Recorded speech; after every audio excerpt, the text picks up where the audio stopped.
Hello, and welcome to the Weekly Scroll Podcast. My name is Ryan, and with us today we have a very special guest. This is Kayla Dice. How are you doing today, Kayla? I'm doing good. I'm doing good. It's lovely to be here.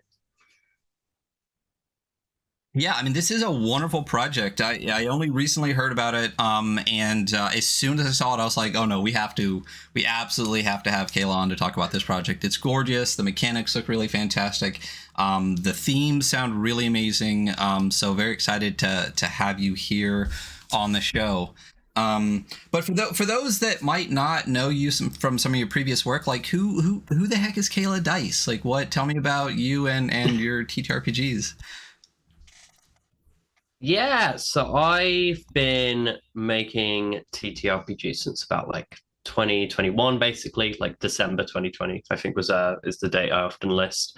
I publish games as Ratwave Game House. Some of the things I've made include Transgender Deathmatch Legend, Old Gods and Young Guns, um, Fear the Taste of Blood was another one. I'll be honest. I've no. Oh, Follow Me in the Night is one that actually sell like which I know people have played and enjoyed. I never know which games of mine to say I've made because I don't know which people will know or not. That's me getting off topic. I often think my games sort of focus on like themes of alienation and connection, and yeah, I um was awarded this year. I was one of the winners of the Diana Jones Emerging Designer Award. And now I am working on and running the Kickstarter for Terminal, a digital pirate action game that I have made with other people and I'm really proud of.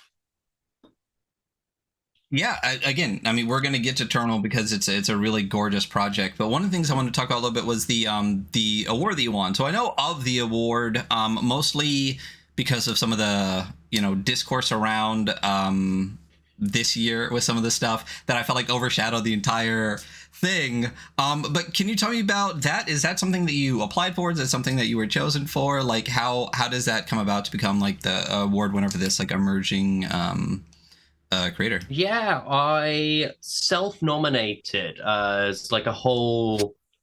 It's quite an in-depth thing. You have to like write a bio, write like what you thought like the future held for you, and then send samples of your work over. And then I think they announced 8 finalists. I remember because um, there are a lot of like really cool people on the sort of finalists list who one other weren't chosen after. But and then they announced like the 4 winners, and so as part of the prize, like I'm going to Gen Con later this year, which is really exciting. It's weird to be going to Gen Con at a point where like you're moving your flat because you can't afford to pay the rent. Just because they're raising it. I've not like, but that's a weird thing that is only happening because of this award, which is nice.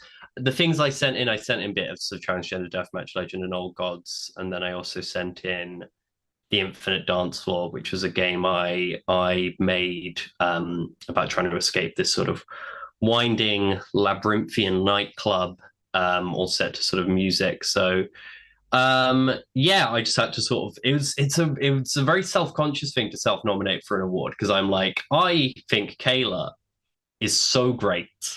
And this is why I think Kayla is great. For these reasons specifically. It's weird. I am glad I did it because I think like it's always inherently I think a bit embarrassing to try and talk about yourself, but also if you don't, no one's going to be listening. So I gotta think take the a plunge. lot of those awards do that though. Like the Ennies, you have to self-nominate for the Ennies and stuff like that too. So it's kind of, I mean, there's just so much out there. I think it'd be hard for people to really be able to focus in on, I don't know, even just one part of like this huge like river of things streaming by. But Yeah, it's definitely for like an emerging designer thing where it's like the entire point is you're in theory grabbing people who are people are less aware of and hopefully like exposing them to a wider audience and like it would be a sort of like huge task if someone was just like, no, we're just scouting for that. No, no nominations, no self nominations. Like the self nomination thing, it does at least make it more possible for people. Yeah, absolutely. And and you won, and you get to go to Gen Con, which is really fantastic. I mean, and Yeah. isn't that like all expense paid and everything too? So like you just get to come on over here and is it, where is Gen Con, by the way? I know it's in August. Someone told me that Indianapolis. recently. Yeah. Indianapolis, that's right. Oh, when is Yeah. yeah. Wait, sorry, I heard where. When Gen Con No, is no, I said where. Yeah, you're right. August You're right. 2nd. Yeah. Oh, right, you did say that. Yeah. I did hear right. Yeah. Yeah. Yeah, it's no, that's all expenses paid. Initially like a gig issue. It was like, can you buy your ticket and get a refund? And I was like, no, I under no circumstances can afford a plane ticket to America, even if I was getting that money back the next. There's not that much money in my account. So it does feel like a really unique opportunity. I don't want to say once in a lifetime because I feel that implies something about how I feel the rest of my life is going, but like it feels rare and is not saying I am able to replicate without this assistance like next year or anything. So it does feel like a really exciting to get to go out there. That's fantastic. Again, like, congratulations. I mean, if Terminal is in any way, shape, or form indicative of the stuff you're going to create, I feel like it is incredibly well deserved. So, one of the things you discussed as well is the themes of a lot of your projects, and I know Terminal, has a lot of themes that you've discussed and might come up in your previous games. What did you say those themes were, and what really kind of draws you to create specifically tabletop games, with those themes? Yeah, I often say my games are often about like alienation and connection. Being honest, I only noticed that afterwards. I like often felt like created a lot of different games, and I was struggling to talk about it when I was telling people because they're like, "What kind of games do you make?" And I was like, "Well, mechanically, they're not always that similar." Like I made like an action game, and then I made like a belonging outside belonging game, and then after that, I was making like a card-based fighting game, and I was like, none of these are mechanically similar. I can't necessarily say if you enjoy how this thing played, you'll enjoy how this thing played. You might, but that's not necessarily on the basis of what I've done. And so I was looking over the themes of my work and I was like, oh, yeah, so many of these do focus on this idea of alienation or connection. You're often, a lot of the characters in games I make are kind of, there's something that is at least mentally putting you on the outside in a sort of outsider role. And often I think there is a big emphasis in a lot of my things say like how to embrace a swamp creature, which is very much about my like adolescence, is about like the relationships you're forming with other people.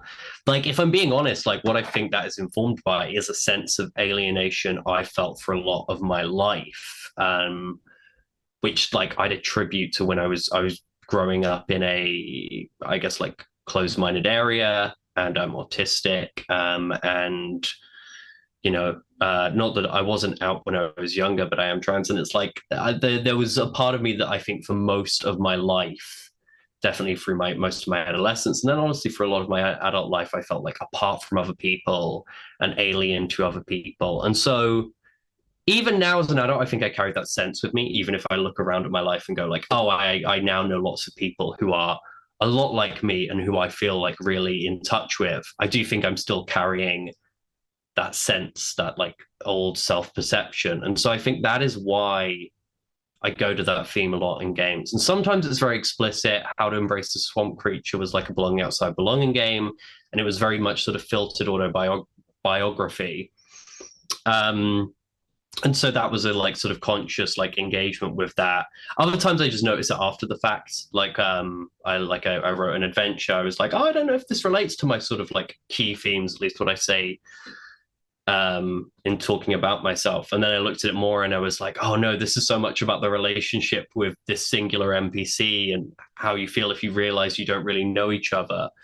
And with Terminal, I definitely knew I was like going back to that well because it's so much about this idea of like the entire world is wrong and you feel like the only person who can see that, and that makes you feel crazy. Yeah, I mean, it's really interesting how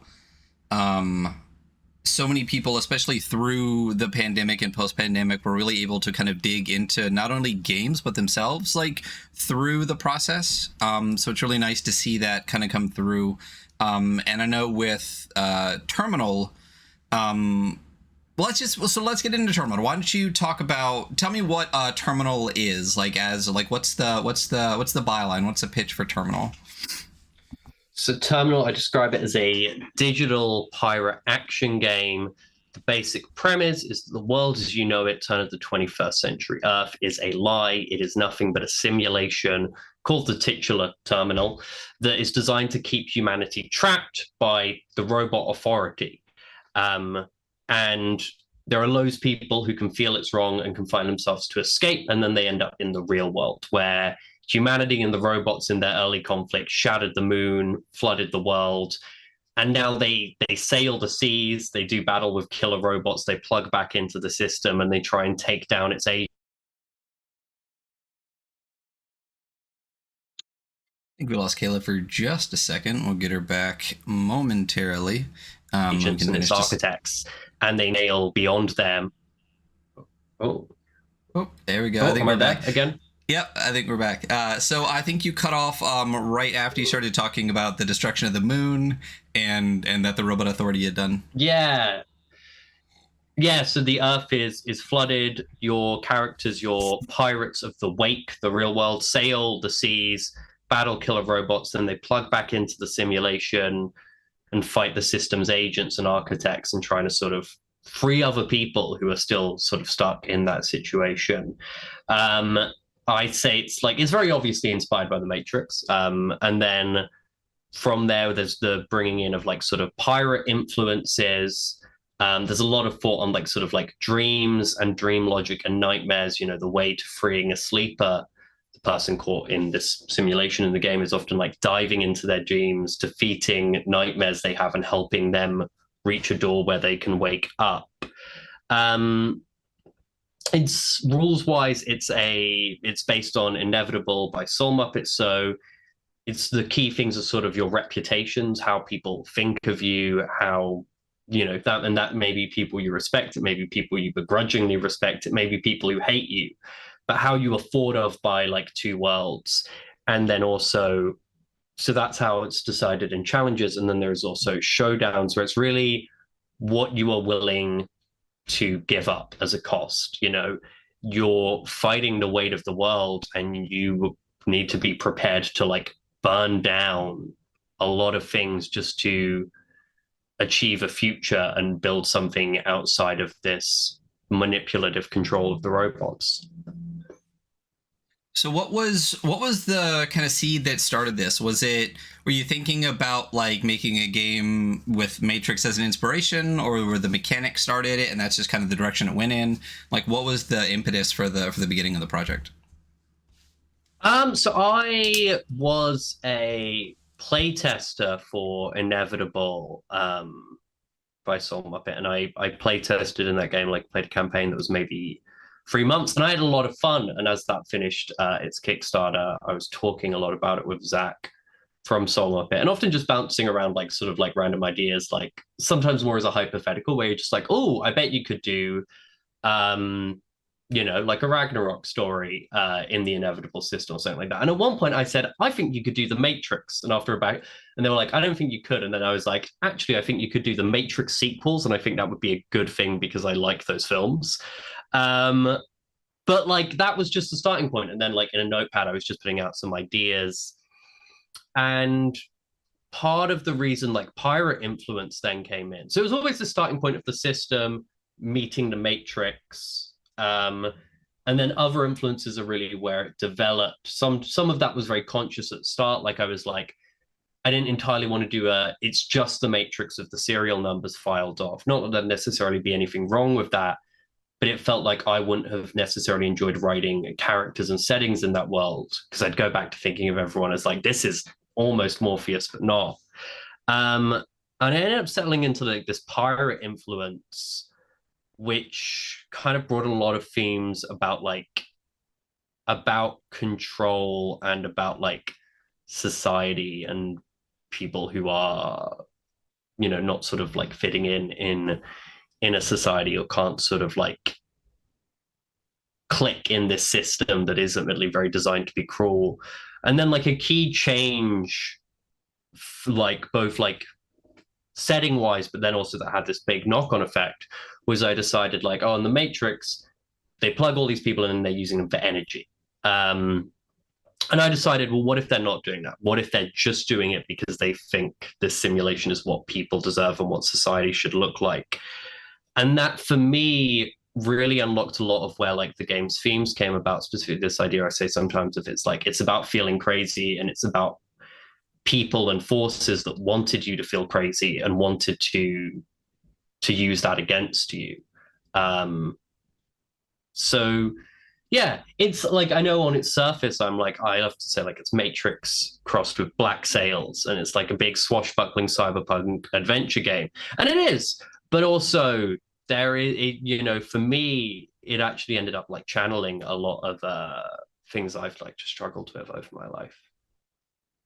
Yeah, I mean, like you said before, it seems like you channel a lot of yourself into your games. So it's interesting to see the variety of different games and where this one's going to go. I'm actually surprised kind of with the Matrix, how like there hasn't kind of been more spin-off stuff of the Matrix. Like it's just a system where you plug people into a simulation. So why is so much of it always like the late 90s when you could easily plug people into like pirate times or like medieval times? Like I'm kind of almost more surprised. I mean, you kind of then are making like isekai at that point, but like it's always kind of surprised me that they didn't do more spin-offs like the Animatrix and stuff where people are plugged into different systems. And I think it's a great idea and a great concept to think of, to have these like, kind of the themes of plugging people into the Matrix, but to have, I mean, I feel like sailing pirate ships would be so easy, considering that in the later sequels, like you talked about, a lot of them are on actual ships, like the Nebuchadnezzar and whatnot, and they're just like going through the outside. So why not plug them into actually doing ships as well? So I'm excited to see again, it's not just Matrix with the serial number filed off, but to see like the Matrix, quote unquote, but like as pirates, like that sounds like such a fun mash of what to do, especially if you've tweaked the world and brought in all these extra themes and whatnot.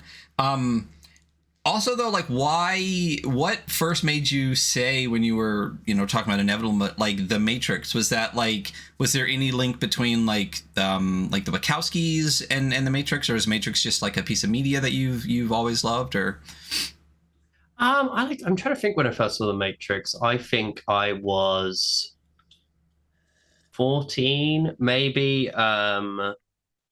And I think my sister's boyfriend at the time, my older sister's boyfriend, told me I should see it. So I ended up watching it over a weekend. I liked all of like the three films. To be honest, I don't have much memories from before I was 16 anyway. They're all kind of blurry. But like, I don't remember necessarily thinking about it in like a trans way at that time. And I remember it was when I was, I don't know, 19 or 20.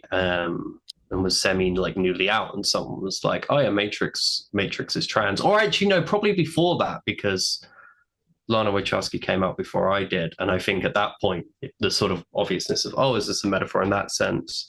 So that's probably why I've always liked it. I was thinking a lot about the Matrix because of the fourth film that came out like 2 years ago. I think I had watched The Matrix recently at the time, and in terms of me linking it to the system of inevitable, it's like inevitable is this idea of like failure constantly, like is always going to happen, is often about like sort of trying in vain, and also about like these sort of like big stakes and big pivotal showdowns. And I just remember thinking like, oh, what is it here if the thing that is inevitable, the thing that is doomed is an iteration of a simulation? And that then was like a nice time point, thinking like, because that is ultimately sort of this apocalyptic scale. It's actually an interesting thing. Maybe I think a difference in that is because I feel like the early on, like in Matrix Reloaded, the architect is like, the simulation's going to crash soon, and we don't actually see what that looks like. We just know it, and then everything gets smithed. But this idea of like, oh, the simulation itself is gradually becoming unstable. And in a game sense, that's really interesting because I think it fans out this thing of like instability is introduced, a reincarnation of like a really powerful figure has emerged. And instead of like it then being this linear narrative, it's like there are so many people who are scrambling to make their sort of final moves in the face of this digital apocalypse. So you talked about the inevitable system in the sense of, I mean, it's called inevitable for a reason. It makes sense when you think of the system and stuff like that. And at its core, you use the core mechanics of that, which I love the core mechanics they use here and inevitable. We did talk to Zach previously about inevitable, because this style of mechanic really lends to the narrative a lot without mechanically like getting in the way. I love systems that have that feel where the mechanics are there like just enough to have more of like a framework and a guide, as opposed to this thing that you also have to deal with while you're playing. And I think it's a really, really well done in the parts of Terminal they've seen so far. But what are those core mechanics? I know two of the big ones are challenges and showdowns. They have, they're similar because it's a system that makes sense within itself, but I know they're very different. So what if you don't mind talking about the core mechanic of like a challenge, and then of a showdown, what are those core mechanics? Yeah, so a challenge is often any sort of like smaller scale thing where you're trying to sort of gain, where there is something that can go wrong and there's something you want to accomplish. Challenge is like a series of questions which help you build your dice pool. And those questions often may relate to like, do you have reputations that are helpful here? Does the fact that you are brave help you as you're trying to like, hack into this machine's brain to find out the location of a robot ship which has captured one of your comrades? Does your fact that you're brave helpful? Is it not? That might give you a dice. Does the fact that you are emotional make you more likely to mess up, and does that lose you a dice? Then things like equipment, are you alone, can other people help? It's a fairly sort of like easy thing to go through, definitely like in the format as presented, and then that gives you your final pool and you roll. And usually if you are successful, like it's mainly like, I think its principal thing is it's driving the narrative. It's what happens next. In terms of then how that informs mechanics of Showdown, though, it can be opportunities to gain Showdown tokens. So it's essentially a reward for like, you have been in the build-up of this adventure, you've been doing things that are giving you a fighting chance when you get to this final showdown. If things go wrong, it may be like, well, actually, this threat is getting worse. This thing is getting bigger because you've screwed up in ways that are letting them get stronger. And middle options may be sort of, other drawbacks can be presented as well as getting your sort of chance at a token. It may be you're injuring yourself. It may be you're damaging your relationships with other people. It may be that while you're focusing on this one thing, something else is getting worse elsewhere. And then when you reach the point of Showdown, it's from there, everything else gets stripped away. It's a single roll. You're getting all of your bonuses for, you've done well against all of this threat, which is here's where you may be fucked up or let things get away. And you need to add a last bonus, which is by figuring out a cost.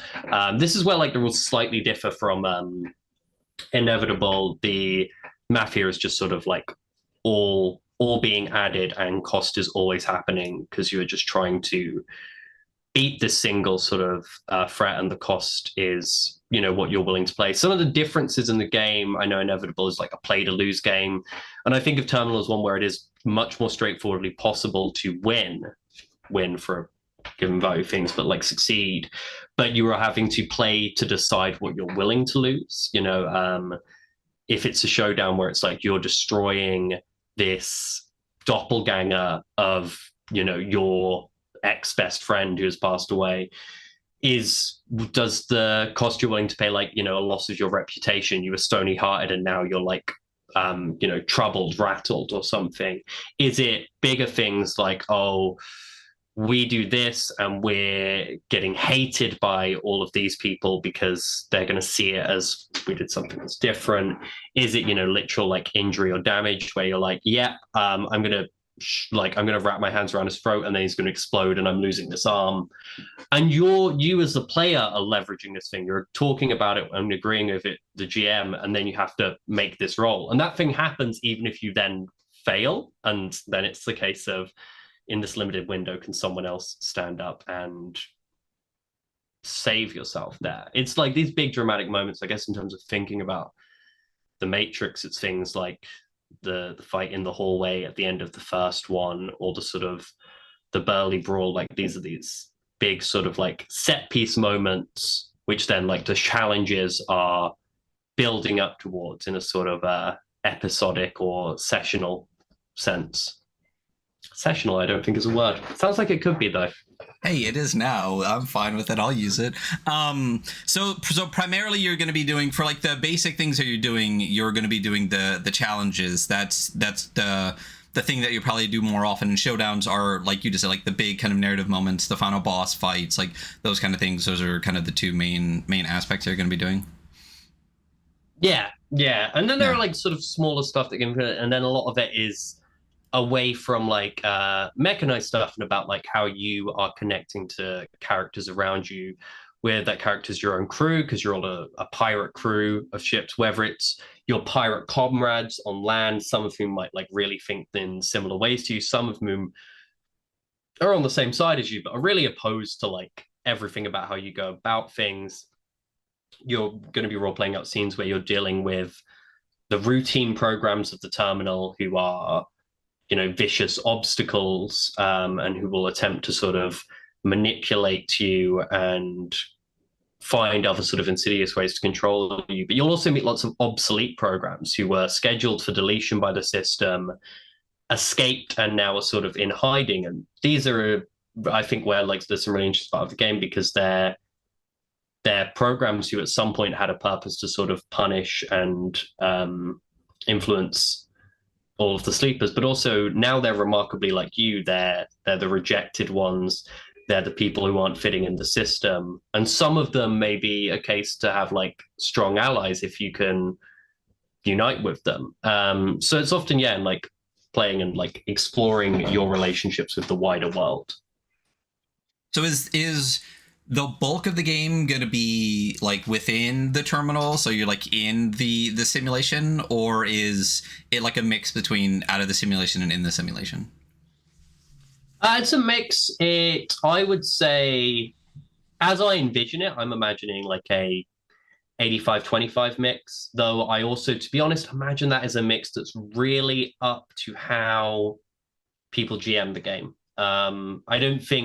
I neither think a book could prescribe how much you'd spend in each location. And even if it could, I don't necessarily think I'd want the game to do that, because I'd want people to explore the spaces that are most interesting to them. I can imagine one group playing this game where they're like, yeah, we mainly like gloss over and skim through our scenes in the wake.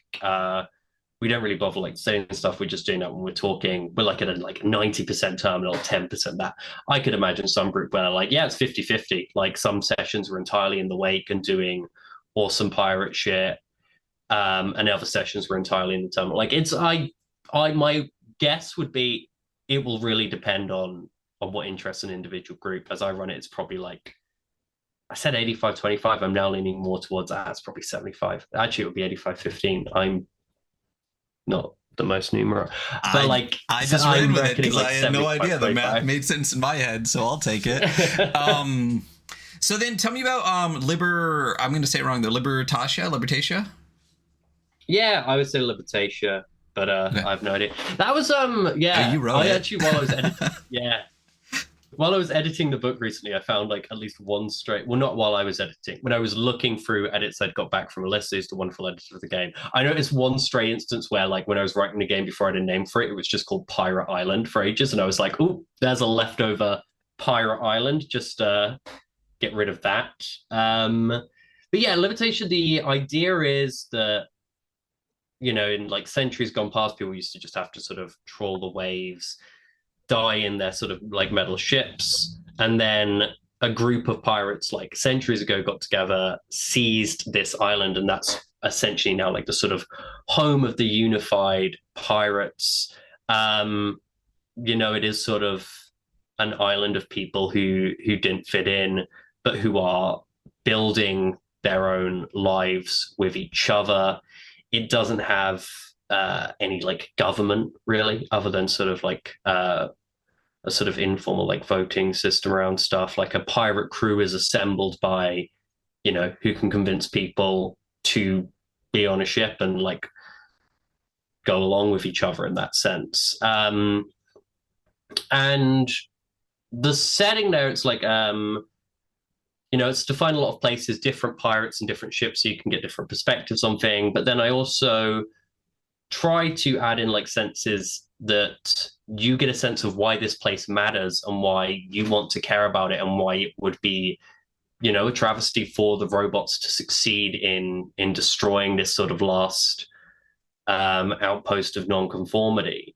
And then one of the crashes of the major story arcs really is actually, I guess this goes back to our split, like most of the story arcs are terminal based. They're like 5 terminal based crashes. There is one which actually focuses much more on Libertatia and the sort of tense pirate alliances at the core of that. And I think that's a really interesting one, an interesting exploration of characters and seeing your own sort of comrades potentially turn against you.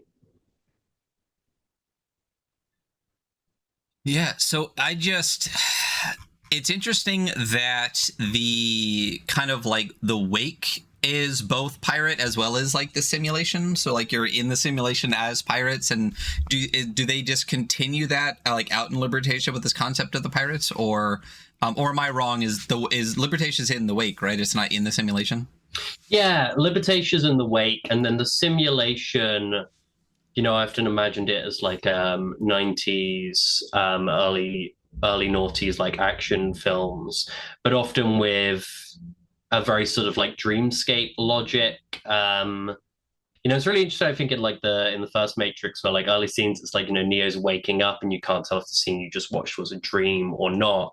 And then that element like disappears the moment Neo's out of the Matrix, because then he plugs in. It's always very clear where he is. That makes sense to me, but I wanted more of that sort of dream logic, unreality, sort of blurring at the edges in the simulation, where the aesthetics of a lot of the characters there inside are very sort of, I think of like sort of like queer nightclubs, punk outfits,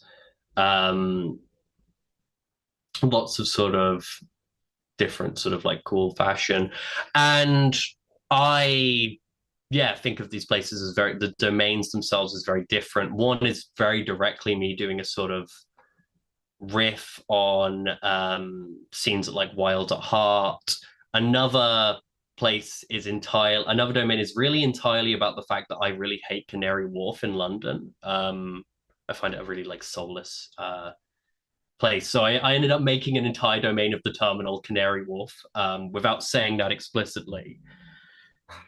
While others sort of go with more sort of vibes, one whole like story arc involves a domain where nightmares have been bleeding out of someone's mind into the world, and it kind of plays out like stuff relating to like the Dream Parade in Paprika. The inspirations are very different, and then part of it is, as much as I love the Matrix, I do feel like if I was making a game in Zion, I think Zion is a place that you get a lot of like interesting stuff about it and about how maybe characters feel and what it represents, but I don't think it's a place you're the most interested in spending time in narratively. So I did want something that like added an interesting setting. It was a really big focus here that like if I'm writing the game right, if someone spends an entire session in Libertatia or even spends a couple, that shouldn't be like they didn't have fun. That should still be really interesting and exciting, even if they want to spend most of their time narratively in the terminal. And that also allowed like nice themes, I think, with pirates, in terms of, people being outside of, in a lot of fiction, outside of like civilization or society and its sort of rules. Yeah, like I said, I really love that it keeps the pirate themes, because if you're like realistically, like if you're able to plug into a system that's very piratey, you're not just gonna like turn the pirate off once you unplug. Like you're gonna continue that, like. So I really enjoy that there's a continuity between both. It's really interesting. One of the other things that really struck me about the zine too is the graphic design as well as the art. So I definitely want to discuss the artist, because my goodness, it is absolutely stunning. Yeah, she's amazing. So the artist for Terminal is Gorman Geist, who is just a brilliantly talented artist. She's also a writer and designer in her own right. She made Bubblegum Wizards 2, Bubblegum Vampires, Nuclear Knights. I absolutely recommend you check out her stuff on gormangeist.itch.io. And we followed each other on Tumblr, is how I ended up finding Gorman Geist. So like been working on this idea for a bit, had like chunks of writing in different places, and I was like, I should try and get an artist together for this, because I make a lot of games and like do some things all by myself, and then just put them out without much announcement. But I was like, this feels like it's a piece of work I'm really proud of, and that maybe I should take more care with, I guess. Not take more care, that maybe is dismissive of my other work, but like that I'd want to go slower and collaborate with other people on. So I was looking for an artist, and I remember my initial thoughts were, I think for the game I'm telling and the story I'm telling, I need someone who can do action and someone who can do fashion. And then I was asking a friend and talking about this, and I was suddenly like, wait, I follow someone on Tumblr who does great action and great fashion. I reached out via email and was like, hey, I'm working on this game, are you interested? And yeah, she was down, and all of the art has been amazing. It's so informed my conception of the game and the characters and the world. We've previewed a lot of it on Twitter and Tumblr, though, I've got another new piece yesterday night, which I've not shown anywhere. And yeah, it's really wonderful. And then because she works with like so like this one thing that I really love that we she went with early on was like there's a color palette for terminal scenes and there's a color palette for scenes in the wake. It's a really neat thing. The coloring is always really beautiful, and so when I came to putting the sample layout together, I was matching those colors and using some of the sort of binary design from the Matrix, and really just trying to make sure I'm serving Gormangeist's art as much as possible, and that I'm, creating something that it feels like, that it feels like it deserves to sit in, and hopefully creating writing that really supports that. Yeah, I mean, as you said, and going back through some of the files from the press kit you sent, I can see that there's like a pretty stark difference in the color schemes. That's really, really beautiful. But the way, obviously you got to go check out their other content, but the way that they use color is absolutely stunning. And I think it really, I don't know if you could have picked someone better for this, because it really does speak to I don't know, when I think of the Matrix, when I think of being plugged into a simulation, the way that there's like these stark colors without like a lot of gradients and things like that, like it really speaks to this style that I think and really pulls you into Terminal. And not only the art, but the graphic design as well. Did you do the graphic design with like I think there's previews on the website. I'm not giving anything away, or previews on the Kickstarter page, but with like the code on the top and bottom of every page and everything. Is that your graphic design, or did you have a designer as well? No, I did the graphic design. These are just sort of sample pages to have some on the website. So I went with like a binary code thing. I think the binary code is the first page of the book, is what the code actually translates to if it's like ran through something. Obviously it gets chopped and interrupted in parts by page numbers and stuff. And yeah, that was about like, I made sure I was matching colors to the book. I was using them, like imagining like distinguishing colors, like around like, oh yeah, this is stuff for it's like our basic premise. This is where we record. This is the color for all of the stuff that's in like the GM section.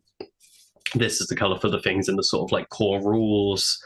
And I'm excited when we finish off editing and then like all of it's fine. I'm really excited to put the whole finished game together because it's definitely going to be the biggest thing that I've ever done. And yeah, I just wanted something that made sure it like that it I wanted to create a graphic design that felt like it deserved, or that felt like it justified having such beautiful art as its center. Yeah, no, I think it does. I mean, again, just if these are just sample pages, they look really fantastic. They I love we're a big fan of usability here on the show. We definitely, when we rate RPGs, we definitely have a whole section just based on like navigation of the book and how well it's usable, and color coding sections for different parts is like such a huge thing that a lot of people don't do. That is something that personally for me at least helps a ton with usability, because you can tell when parts are supposed to be used together and things like that. So I love the way that it's used. I love the break of the binary code for the page numbers. I think it's so clever. I think the graphic design of the spreads definitely fits with the style of the art, and the whole project looks absolutely stunning. And for the project itself, this is a Kickstarter project. The Kickstarter is already live. It's been live since, I believe, the 20th. So there's 27 days left to go in it. So if people do look up Terminal on Kickstarter, they're going to go find it. Your goal is almost funded. There's 27 days to go. But when people go to the Kickstarter to back this project, like what can they actually get from the various tiers of the Kickstarter that you're putting out? Yeah, so if you go to terminal.ratwave.uk, you can see the tiers. There's an initial tier, which is just chuck me some money. Just if you're like, I want to support this, maybe times are hard. You don't have to if times are hard. Feel free to, buy something nice for yourself rather than me. But then the sort of second lowest tier after that is a digital pirate. It's £15. That'll get you a PDF of the game when it's finished. On the estimation, I put like probably finished around September. Maybe prone to life disruptions, but the game is written. We're in the process of editing. We're in the process of getting more art. Then at £30, Pirate of the Wake tier, you can get the physical edition. I think I mentioned it's going to be A4 paperback. I think, and hoping, and well, I say hoping, I've seen the art is beautiful. I think I'm confident in my layout design, but hopefully we're going to have like a really nice, beautiful book. The cover is, I love the cover of this game. It to me is perfectly sort of conveys everything about the world. At 40, can't remember what I called that. I think it was Navigator that got called. You can buy that as well as a GM screen. GM screen, it's not like a game where you're doing much secretive GM rolling, but it's useful because it will include a map of the wake, which I'm in discussions with a person working on the map at the moment. So that should be really exciting. I saw a very cool preview recently. And then that will include like short references on either side. So it's just like a nice fancy reference for the GM. You can get that for the £40 tier. And then a special one-off tier, I think it's 100, is there is a character in the game. The startup operation, like the sort of starter mission to kick off your campaign, involves freeing a restless sleeper whose proper name once they leave the terminal is going to be Atalanta. It's you doing a lot of the Matrix plot. It's really interesting in that I've essentially written something which is like a trans analogy with a character who is canonically trans, which is interesting. I played it out. I played, because I've been running a game of Terminal for some friends, played it recently, and it was very interesting to sort of dig into that area of things. But that character at some point does have like an office name they have in the Terminal. The sort of Thomas Anderson or stuff. In the book at the moment, that is just 2 exclamation marks, because if someone gives me £100, they can be this character's terminal dead name, essentially. So that's a weird one-off tier. Yeah. And then hopefully if we fund soon, I'll work on some stretch goals. My sort of priorities would be like increasing the art budget, and I have talked to some writers about perhaps doing some guest stuff on that, but that is admittedly all dependent on how the Kickstarter continues to go. Yeah, and I honestly, I'm surprised this hasn't funded yet, and it absolutely will. I'm confident in that, because the project is first of all, just gorgeous overall. I mean, Gormengeist is a fantastic artist, but like actually reading the content, reading what's on here, and even just the themes of the game in general, and being able to plug in a new cool pirate shit, is great. Like I'm super excited to get this. And if it, for those that are listening, and part of the reason Kayla is on right now is to talk about this great project, and to get people directed towards it. It's awesome. Like I said, of all of the press content that you've sent me, everything that I've read from Libertatia through the core mechanics to everything, it's just a really, really fun project. And as I said before, when we first connect with this and you sent me the press kit, I immediately was like, okay, we have to bring Kayla on. We have to talk about this project. It's fantastic. Like we have to do this. So this is definitely one that I highly recommend. Can't wait to have in hand. What else would you like to say about Terminal, I guess? I mean, this is, as I just stated, it's a fantastic project. I'm really excited to get it in people's hands. Once this is done, once this is funded and it's all sent out, is there any thoughts in your brain about future Terminal content? Or are you are you the kind of creator that likes to bounce from project to project and continue on? Or do you think Terminal is something that you're going to like kind of stay in and continue to develop? It's a good question. I am definitely someone who's prone to bouncing around a lot. And I do have some other work in progresses that I would like to do a bit more on once I'm, properly wrapped on Terminal. I have something which is like a musical game involving tarot. I have something involving sort of like a space fantasy Western thing I wanted to put together.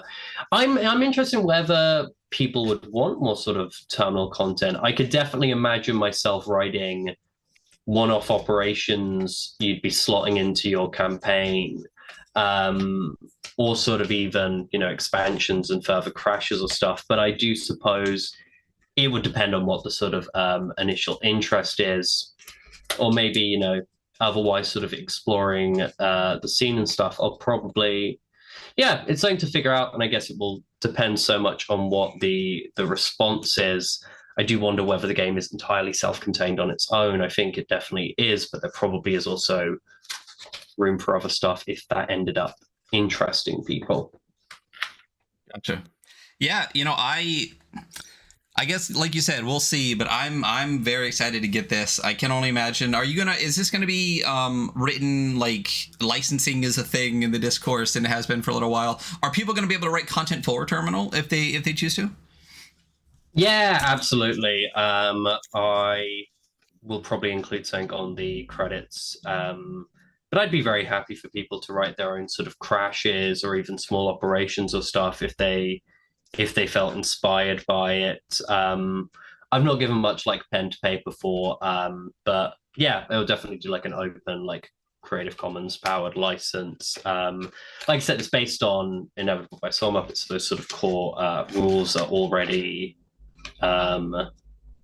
going to have their own license, I think, when that game releases. And then in terms of where, yeah, some kind of thing where I'll just support any sort of third-party content for Terminal that people want to do, because the most exciting thing is if people are playing and enjoying the game and wanting to carve out their own space in that world. Like, that's a great honor.